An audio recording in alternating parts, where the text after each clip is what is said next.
Neste vídeo eu vou falar do diagrama de Moody, mas antes de chegar ao diagrama de Moody eu quero só fazer aqui um pequeno resumo relativamente às perdas de carga. Então, as perdas de carga entram naquela parte da matéria que nós falamos em escoamentos viscosos em tubos, em que nós contabilizamos a perda de pressão por causa da viscosidade. E vimos que essa perda de pressão está relacionada com os efeitos de inércia. Eu estava aqui a precipitar-me. E ao rácio entre os efeitos de inércia e os efeitos viscosos.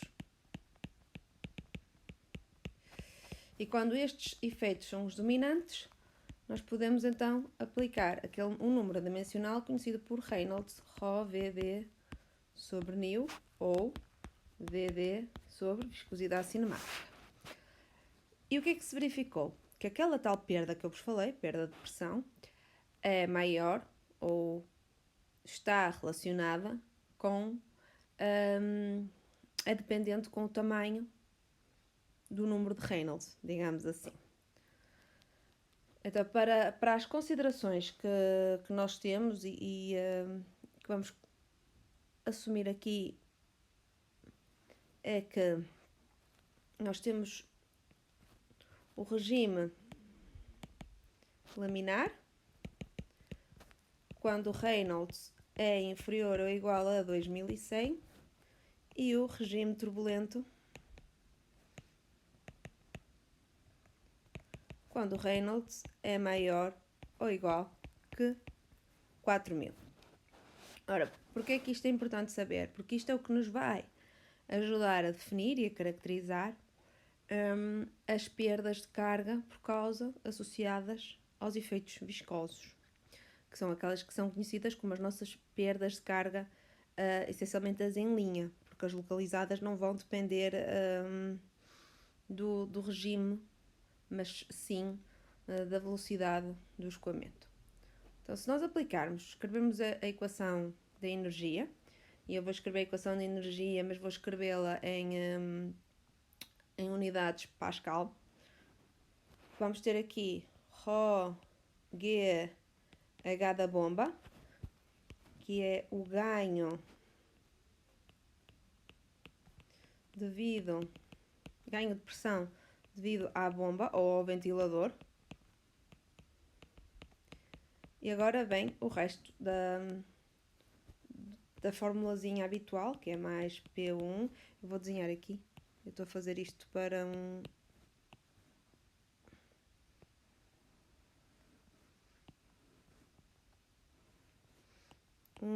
dois. Eu desenhei aqui à sorte. Mais, ora, V1 ao quadrado, ρ sobre 2, mais ρ G Z1, igual a P2 mais V2 ao quadrado, ρ sobre 2, mais ρ G Z2, mais, agora vem aqui, ρ G HL. E o que é isto? É as ditas perda de carga. Ok? Então, o que é esta perda de carga? É este H, que é uma altura equivalente é uma pressão, ok? Isto acaba por ser uma pressão numa unidade diferente, aquela, por exemplo, os metros coluna d'água, que foi perdida por causa da rugosidade, por causa das curvas, isto tudo induz perdas. Então, este tal HL, que é um H loss, ele pode ser dividido em HF mais, eu vou pôr aqui um somatório de HK. E o que é qual? Este aqui são as perdas em linha e estas aqui são as localizadas. E como é que se calculam cada uma destas? Vocês vão ver que tanto uma como a outra dependem da velocidade do escoamento, mas uma em si depende também do número de Reynolds. Então, o HF é o coeficiente de Darcy, vezes o comprimento dos tubos, a dividir pelo diâmetro, vezes a velocidade ao quadrado, hábito, sobre 2G. E o HK é K, velocidade ao quadrado, sobre 2G. E o que é o K? O K é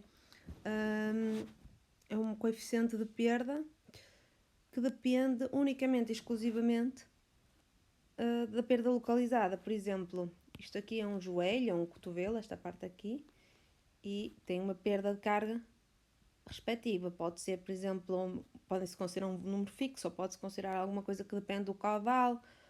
Pronto. Isso normalmente são dados que vêm do fabricante do próprio equipamento, outras vezes são dados que nós próprios utilizamos tabelas quando não temos como aproximar. Por exemplo, a altura da bomba, o que nós calculamos aqui, esta altura da bomba, é a altura da bomba necessária, ou seja, como se nós é para dimensionarmos a bomba, enquanto que quando nós vamos comprar a bomba, cada bomba traz uma curva característica que me relaciona a altura que ela tem com o caudal. Ok? Pronto. Então, agora, nós vemos que isto depende da velocidade e depois temos este F aqui. O que é este F? É o fator de Darcy. E o fator de Darcy é um valor, digamos que empírico. E ele depende do tipo de escoamento ou do regime de escoamento. Se estivermos perante um regime laminar, a partir da equação de Hagen-Poiseuille, que é o delta P igual a 188 mil LV ponto, tudo sobre π dA quarta. Através desta expressão, chegou-se à conclusão, quando estamos no regime laminar, porque esta expressão foi definida para um escoamento laminar, o F é igual a 64 sobre Reynolds, dependendo apenas do regime de escoamento.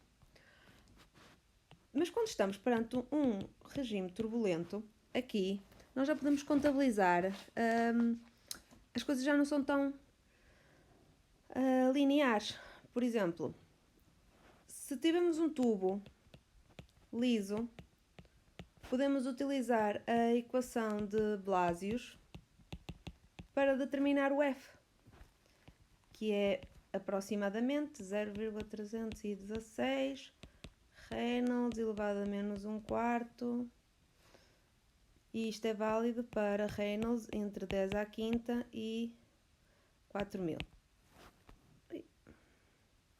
Enganei-me aqui nos sinais, bem, entre 4000 Reynolds e 10 à quinta. Mas se estivermos perante qualquer tubo, se não for liso, for qualquer, tanto para lisos como não lisos,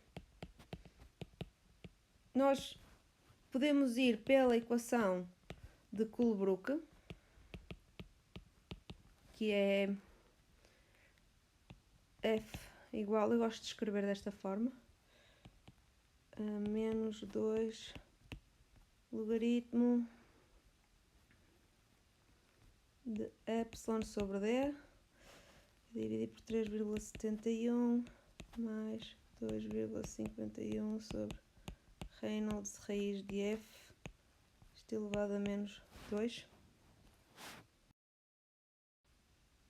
E esta equação é válida para Reynolds entre 4000 e 10 à oitava. A equação de Colebrook é uma equação implícita, nós temos o F a depender do próprio F, então, por norma, eu vou pela equação de Haaland, que o valor de F difere do F estimado pelo Colebrook a não mais de 2%. Eu até não tenho memória de ter atingido uma diferença tão grande em algum exercício. E aqui fica então Epson sobre D, dividido por 3,71 elevado a 1,11 mais 6,9 sobre Reynolds e também elevado a menos 2. Ok, pronto. Agora, porquê é que eu quis falar disto antes de ir para o diagrama de Moody? Porque nós podemos calcular o F desta forma ou podemos aplicar o diagrama de Moody. Vamos aqui para o diagrama de Moody. O diagrama de Moody relaciona a rugosidade relativa, que é este Epson sobre D, com o número de Reynolds e o F. Como é que nós podemos dividir o número, ou antes, como é que nós podemos dividir aqui o diagrama de Moody? Por exemplo, esta primeira linha que está aqui, como podem ver, ela é dentro do regime laminar, porque ora, é um Reynolds até aqui mais ou menos os 2000. Ou seja, esta aqui é aquela expressão de F igual a 64 sobre Reynolds, que é tal que veio da equação de Hagen-Poiseuille. Agora, depois temos aqui esta, que eu até vou pôr aqui com outra cor, vou pegar no vermelho. Esta curva que está aqui é smooth, que é a representação da equação de Blasius. E podemos ver que aqui, nesta zona, temos um comportamento, reparem, que a nossa curvinha depende aqui, esta faz aqui uma curvinha. Ou seja, para diferentes valores de rugosidade, eu vou ter aqui diferentes valores de F também relacionados com o número de Reynolds. Mas o que é que acontece se eu trespassar esta linha do wholly turbulent? Ou seja, nesta região aqui, eu tenho um escoamento, posso chamar um escoamento rugoso. E nesta região, independentemente do número de Reynolds, o meu F vai ser dado simplesmente pela rugosidade relativa. Imaginem, se eu tiver um número de Reynolds 4 vezes 10 elevado a 7 e uma rugosidade relativa de 0,02, veja bem aqui, 4, por aqui acima, e está aqui. Mas se eu reduzir o número de Reynolds para 2 vezes 10 elevado a 6, fica na mesma aqui. E o meu F vai ser sempre este, mais ou menos. Não vi se as linhas estão direitas.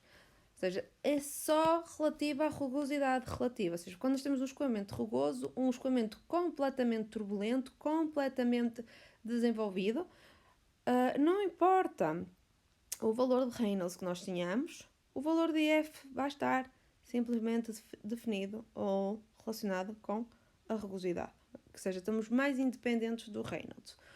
Para quando estamos em escoamentos laminares, o valor de F é completamente dependente do Reynolds e independente da rugosidade. Vou agora então fazer um exemplo.